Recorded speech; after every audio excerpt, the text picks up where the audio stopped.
வணக்கம் மக்களே.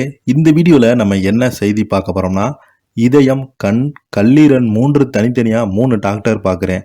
அன்று பங்களா வீடு எங்கு சென்றாலும் பணியாட்கள் என்று வாழ்ந்து வந்த நடிகையின் பரிதாப நிலை வெளியாகியுள்ளது. இந்த நடிகை இப்போது சோசியல் மீடியாவில் கொடுத்த பேட்டி இணையதளத்தில் அதிகமாக வைரல் ஆகி வருது. வாங்க என்ன தகவல்னு இந்த வீடியோல முழுமையாக பார்த்து தெரிஞ்சுக்கலாம். அதுக்கு முன்னாடி நம்ம சேனலை சப்ஸ்கிரைப் பண்ணாதவங்களாம் சப்ஸ்கிரைப் பண்ணிக்கோங்க. பெல் பட்டன் சிம்ல மிக்கி நம்ம சேனலோட நோட்டிஃபிகேஷனை எனபிள் பண்ணிக்கோங்க. நாங்கள் போடுற வீடியோ உங்களுக்கு உடனுக்குடனே வந்து சேரும். வாய்ப்பு வந்ததால் ராஜா இல்லனா கூஜா, இது எந்த துறைக்குமே பொருந்தது இல்லை. சினிமா துறைக்கு மிகவும் பொருந்தும். சினிமாவில் ஒரு காலகட்டத்தில் கொடிகட்டி பறந்த பலரும் இன்னும் எங்கு இருக்கிறாங்கன்னு என்று கூட தெரியல. அந்த வகையில் 80களில் மனோரமாவிற்கு காமெடியில் போட்டியாக விளங்கியவங்க தான் நடிகை விமலா. செம்மையாக கொத்தாட்டம் போடும் இவங்க பிந்துகேஷ் என கூறினால் தெரியும். ரஜினி, கமல் என அனைத்து முன்னணி நடிகருடன் 100க்கும் மேற்பட்ட திரைப்படங்கள்ல நடித்தவங்க. தற்போது 60 வயதை தாண்டி பிந்துவிற்கு பல நோய்கள் தாக்கி வீல் சேரில் அமர்ந்து வாழ்க்கையை கழித்திருக்கிறாங்க. மேலும் அன்றாட வாழ்க்கை வாழ்வதற்கு கஷ்டப்பட்டு வராங்க. கடந்த 2 வருடத்திற்கு முன்பு இவங்க அளித்த பேட்டி ஒன்று பேசிய பிந்துகேஷ் தான் இறந்து விட்டதாக பல முறை வதந்திகள் வந்தது.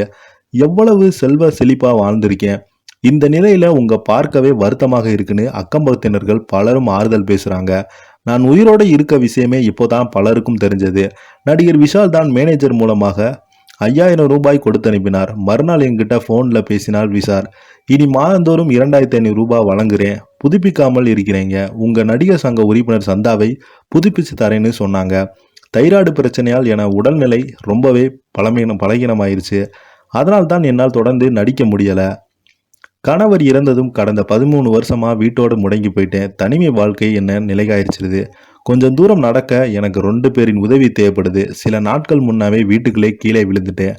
அதனால பெல்ட் கட்டியிருக்காங்க. சினிமாவில் பீக்ல இருந்த சமயம் உழைச்சு சேர்த்த பணத்தெல்லாம் தசரதாபுர பங்களா வீடு கட்டி வச்சேன். சமையலுக்கு வீட்டுக்கு வேலைக்குன்னு தனித்தனியாக 4 வேலையாட்களை இருந்தாங்க.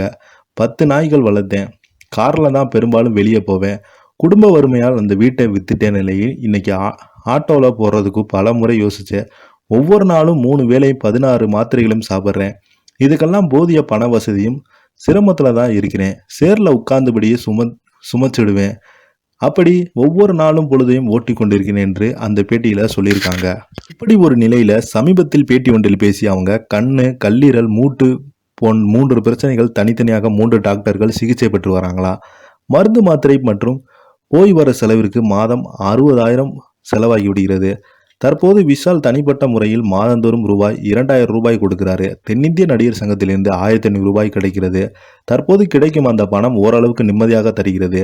தனிமையில் வாழும் எனக்கு கோவை சரளாவில் நேர்ந்து ஆறுதல் சொன்னாங்க.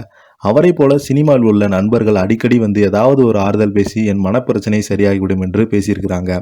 இந்த வீடியோ உங்களுக்கு பிடிச்சிருந்தால் லைக் பண்ணுங்க, ஷேர் பண்ணுங்க, கமெண்ட் பண்ணுங்க. நன்றி, வணக்கம்.